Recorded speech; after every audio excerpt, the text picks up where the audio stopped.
This episode of Around the Oval is brought to you by Todd Pennington with Renovation Mortgage. Hey, Ohio State fans, Alex Gleitman here, back with another edition of Around the Oval, brought to you by Todd Pennington with Revolution Mortgage.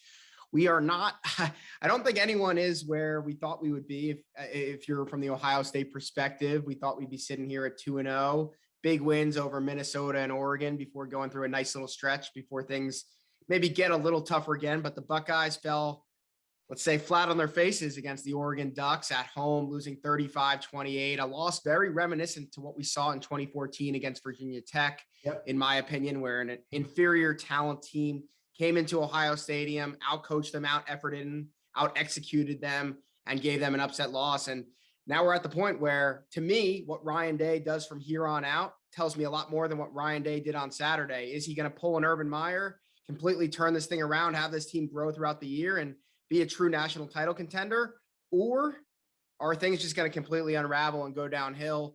To talk about that and what Ohio State can do to fix themselves moving forward in this 2021 season is Bill Greene. Bill, thanks for joining the show. Appreciate you coming on. Yeah, absolutely. Glad to be here.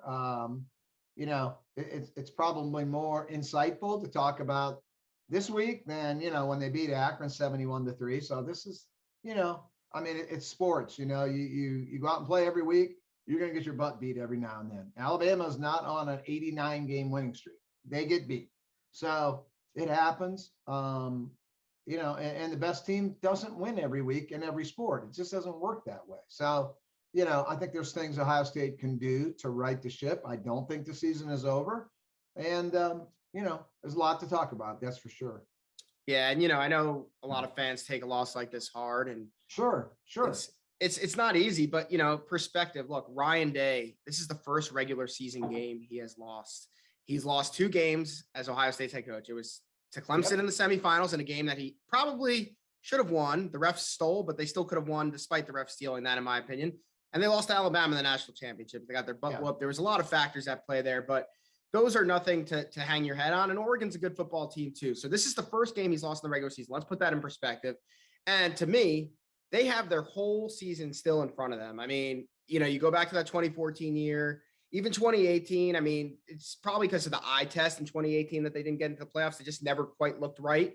But they still have, if they run the table from here on out and go 12-1 and look really, really good doing it throughout the season, they're in. They're in the playoffs. And you don't need to worry about, Oregon and Georgia and Clemson. That will all take care of itself. If Ohio State focuses on themselves and they go 12-1 and they become the team that we think that they were capable of before the year, they're going to be in the playoffs. I'm pretty confident. I believe that. Yeah. So Bill, I mean, we don't need to harp on it, but just quick thoughts on the game this weekend, just what you took away and reflect on a little bit. Yeah. When you look at each side of the ball, when you look at the offense, I love where the offense is. I really do. Is it perfect? No, it's not perfect. And, I wrote before the year started, I did not expect Ohio State to go undefeated. Now, I couldn't name a team that was going to beat them. I didn't know who. I did feel somebody was going to get them this year, but I just didn't know who it would be, and it happened Saturday. But offensively, people, and nobody wants to hear how inexperienced and young they are. But if you look at this 11 starters on offense, Stroud he didn't throw a pass till the Minnesota game. He hasn't played. On the O-line, Whippler's in there starting now at center. He got hardly any time at all last year. Paris Johnson starting at guard. He didn't play that much last year. DeJuan Jones hardly played at all last year. Mayan Williams played how many times you run the ball last year? 6. Trey Henderson, incoming freshman. You got a lot of inexperienced guys. Stover, how much tight end does he play? Not much. So a lot of inexperience on offense, but yet this offense is good. This offense is very productive. They had some bogged down, missed some 4th down conversions. But when you look at this offense with Stroud throwing for 500 yards, you had 3 receivers go over 100 yards. I mean, this offense is good. And, they're going to get better as the year goes on. Like you said, I think, you get this team later in the year and they're going to score 40 off everybody in the Big Ten. So offensively, I think they're fine. and I don't know, what you think of that, but I think offensively, if you look at that side of the ball, I think they're fine. Yeah. The next question I was going to ask you is like, what does the offense do to need to be fixed? And I just think they need reps. They need game reps. And sure. Yeah. Like I think CJ Stroud, I know people are like down on him. I don't understand it. I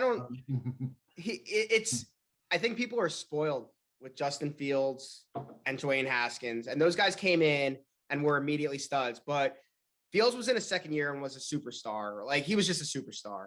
And then you saw the difference, the jump he made from 2019 to 2020. I know stats wise, maybe 2019 was better, but he was definitely better in 2020 with the experience he had in 2019. And then Dwayne, he sat on the bench for 3 years and he got to learn for 3 years and he had reps. I mean, he had in-game reps. CJ Stroud never threw a pass before this year. Nothing. And last week was a tough environment to go into on the road with fans in the rain. They fell behind early. The defense didn't help him out any, which they didn't help him out any this week. And the interception he threw was bad. There was times where he was a little tentative, but Jeremy Ruckert, a fourth-year guy, dropping a surefire touchdown doesn't help him. Chris Olave dropping a pass earlier. Yeah. Chris Olave, a fourth-year guy. There was Kate Stover dropped a fourth down conversion. There was a few. Yeah, when you cannot consistently run the ball, then that's how you get the imbalance of having to throw it 50 sometimes and you're running it 20 sometimes. They don't want to be that way. That's not the team they're supposed to be. Ryan Day wants balance. You know what I mean? Yeah. If you're going to run 80 plays, it should be 40 passes, 40 runs, somewhere in that area. Well, they could not consistently run the ball the other day. So that puts more pressure on a kid playing his second game of his life. Yeah, for sure. And watching that game, honestly, it was giving me flashbacks to the 2018 season where they could not figure out how to run the ball. Yep. And Dwayne was throwing it a ton, and he was so good that he won you games because he was so good. Penn State and Maryland and, games that went down to the wire, but the defense just couldn't get right. And they were Swiss cheese and they were very easy to out scheme. And that's what I saw the other day. And I just, I don't know. Is this going to be 2018? Is it going to be, 28? Is it going to be 2014? We're going to find out. Could it be 2017 where it's just a good team that loses 2 games? They get caught by Penn State or someone like that later in the year. They lost to Oklahoma and then they lost to Iowa. And they were good, but they weren't great. And I just don't know what this team is. And so for me, I'm not happy that Ohio State lost, but I'm very excited to see how Ryan Day as a head coach responds to this, because this is real adversity for him for the first time in his career. Like losing to Clemson in the semifinals or losing to Alabama in the championship, like most guys would kill to get in those spots and lose those games. Right. But now, it's been easy coasting in the regular season and now it's not. So how does he respond to this? And how does he, as the leader, not just of the offense, but of the entire program, how does he move forward? And so that's what I'm really interested to see. Yeah, no, I agree with you. I like Ryan Day a lot. I mean, and he knows the job he has. The head coach at Ohio State, head coach at Alabama, head coach at Clemson. Don't think Dabo Swinney isn't going through a little bit of trials and tribulations right now. And he has 2 titles in the last 5 years. And he's under some heat right now. It's the nature of the job. Okay. So everybody's under heat right now, but Nick Saban, Lincoln Riley. They're not happy with Lincoln Riley right now in Oklahoma. It's the nature of the job. Ryan Day knows where he works. He knows what type of job he has, and we're going to see how he responds. Like I say, I do not think the season is over. I don't see anyone on the Big Ten schedule that they have to be scared to play against, or that they won't be favored by 10 to 14 points over everybody. So get better, and move forward. Offensively, I really think they're fine, and I think they're going to annihilate these Big Ten teams. Defensively, big issues, we could probably spend the rest of the podcast on those. Yeah. And you brought up Nick Saban. I think everyone keeps saying we're Ohio State. We could be out. We could be what Nick Saban is. And I think people are realizing this is never going to happen again in our lifetimes, at least. This guy is the best of all time, better than Bear Bryant, better than Woody Hayes. Like, just name any legendary coach, and Nick Saban is above them by far. No one's catching him. He is just, it's a fact. It's a machine. And you could try to beat him, because I think they're beatable. Sure. but you're not going to replicate what they're doing. And I think people need to accept that. And as I said, most teams would kill to be what Ohio State has been over the last decade. So absolutely. I mean, Nick Saban, well, if you look at Ohio State is an elite program in college football, and there's nobody going to deny that. I don't care who you root for. You can be the biggest Michigan fan in the world. You cannot deny that Ohio State is elite. Ohio State has 3 national titles in the last 50 years, and that is elite. Well, Nick's got 6 of the last 13, and he lost 1 on the last play of the game, or he'd have 7 out of 13. He's probably going to win this year unless something catastrophic happens, to go 7 out of 14. I mean, this is unheard of. Okay, you can't do this. So Ohio State right now is on a trajectory of winning 1 every 10 years. I think Urban got his, Trask got 1. So Ryan Day's going to get 1 here. But for people that say, oh, we got to get 3 of the next 5 or 2 of the next, come on, be realistic. That's not realistic. So, but to get back to this year, where are you at defensively right now? Where do you go starting today? Yeah, that's where I was going to go next. I mean, you and I are big recruiting guys. We're not as big X's and O's guys as a Ross or a Kirk maybe, but we've obviously got to watch a lot of football. We've got to spend time around some smart coaches.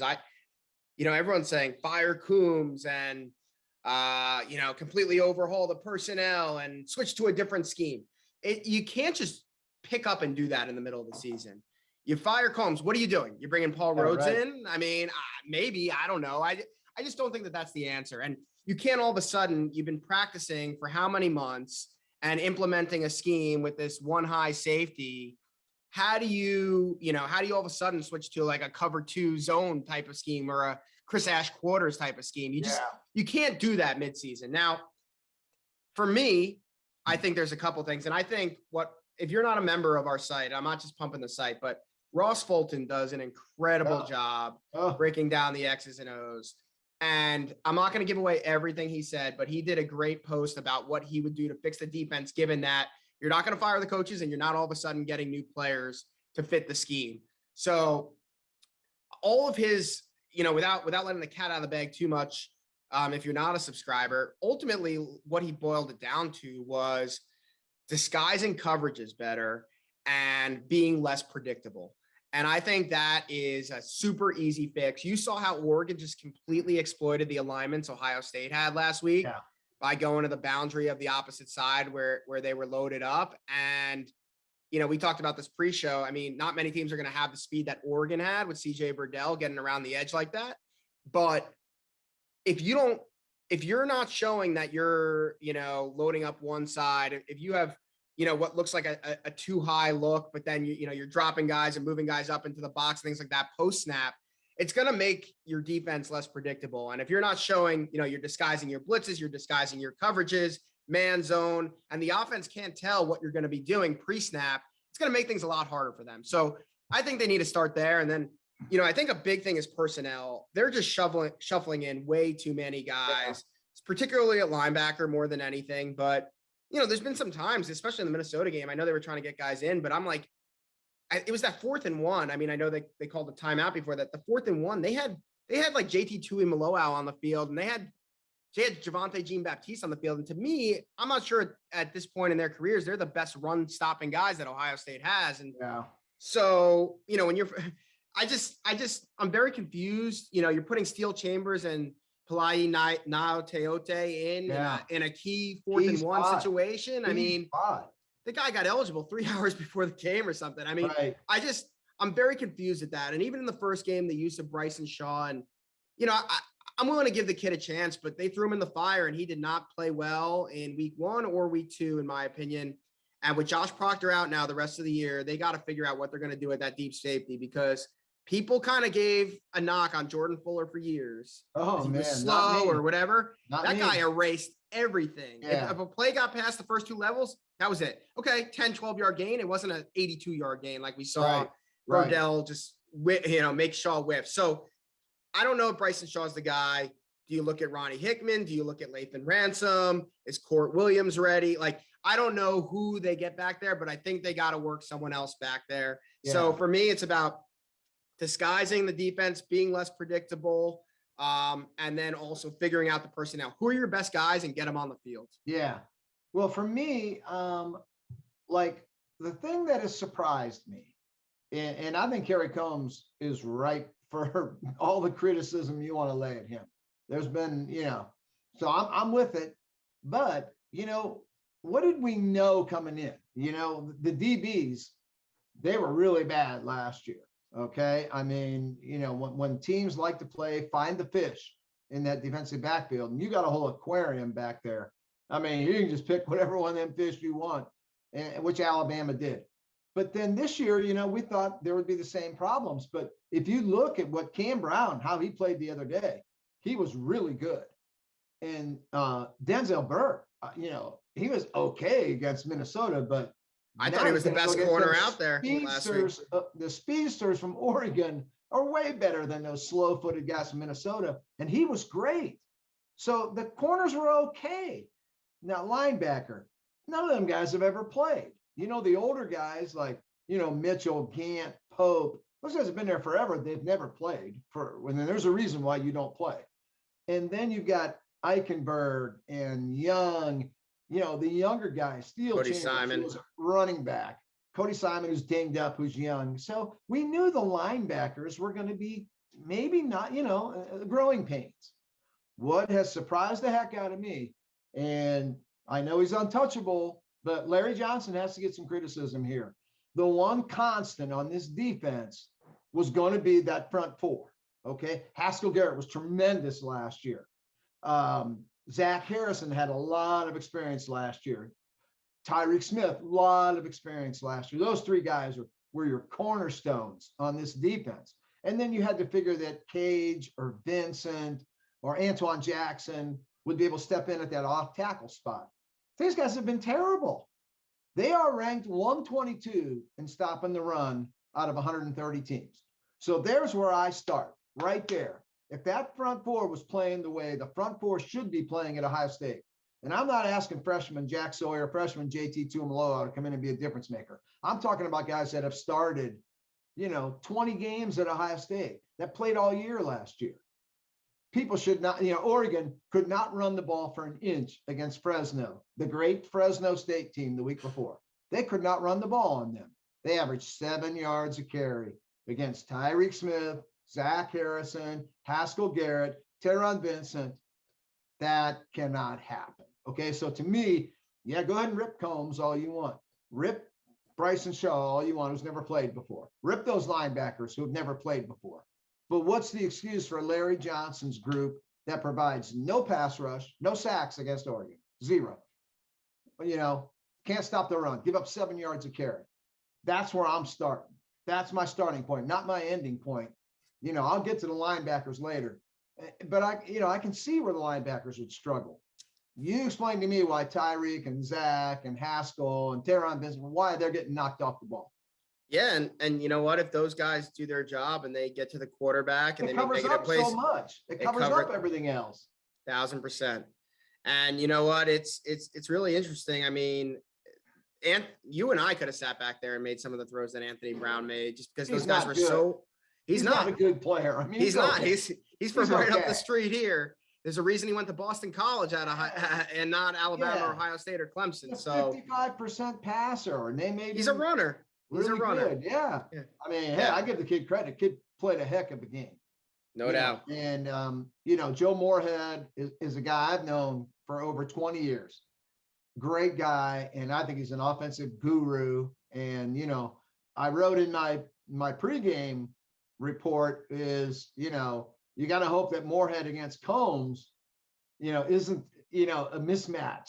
And man, that thing looked like NASA going against Orville Wright. I mean, it was a mismatch. So yeah, and I thought even if it was a mismatch, that Ohio State would still score enough to get the edge and or get enough stops to right. So, but they didn't, and so here we are at 1-1 now. Bill, let's end the show by talking about where we think Ohio State.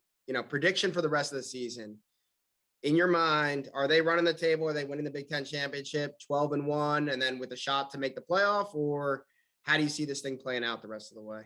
I think they're going to win the East. I think they're going to go undefeated the rest of the way. And then, this Iowa team, to me, I never saw this coming. This Iowa team looks really good. So, I don't want to look too far ahead, but I don't think Penn State can beat them with Sean Clifford. I don't think Michigan can beat them with, McNamara. I don't see another loss coming. I really don't.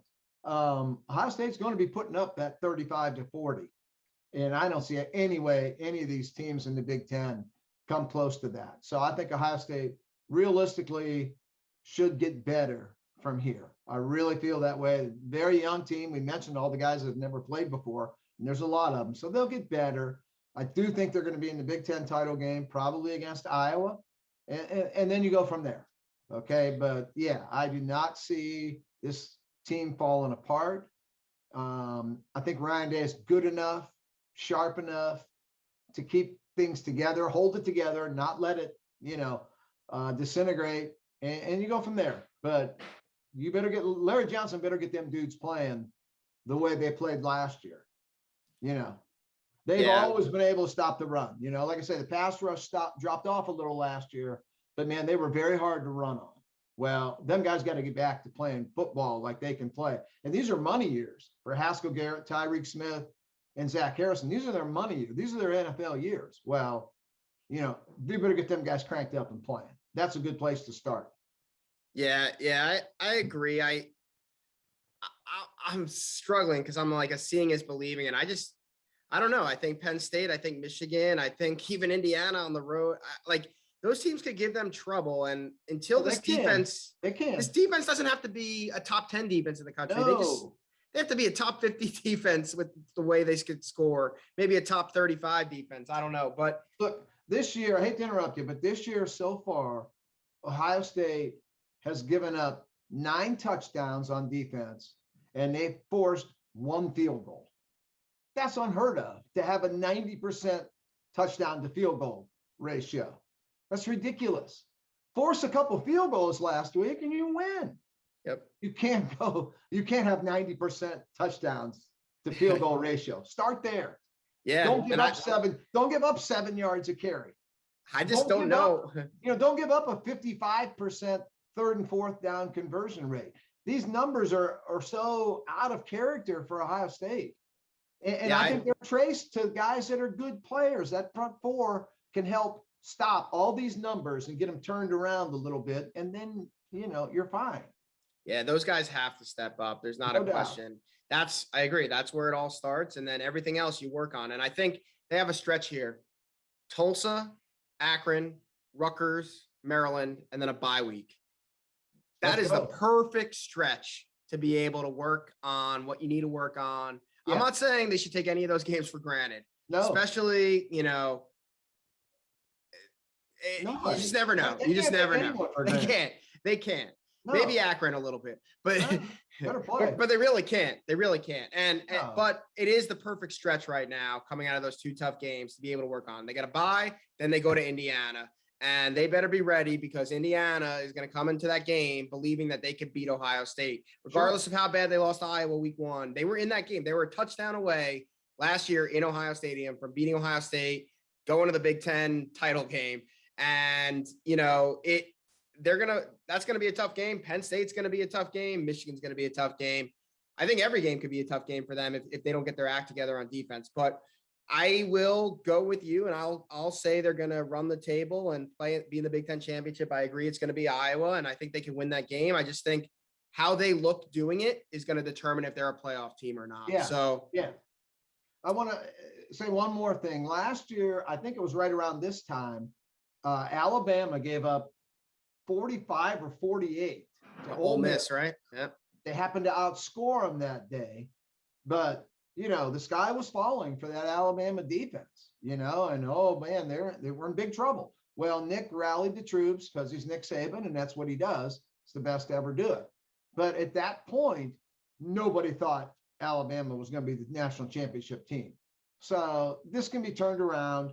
Giving up 35 to Oregon is a lot better than giving up 48 to Ole Miss. So this can be turned around. This can be salvaged. You got a nice stretch coming up here where you can get healthy, get right, take your bye week, and then then it's really game on then. But I believe in Ryan Day, and we're going to see. We'll check back here in 2 months, and then we're going to have our answer. We may look foolish when they've got 4 losses, or this could be 2014. They get off on a roll, get the ship straightened out here, which I believe in Ryan Day, and I think there's talent on this team, and I think the things that are bad are fixable. Let's put it that way.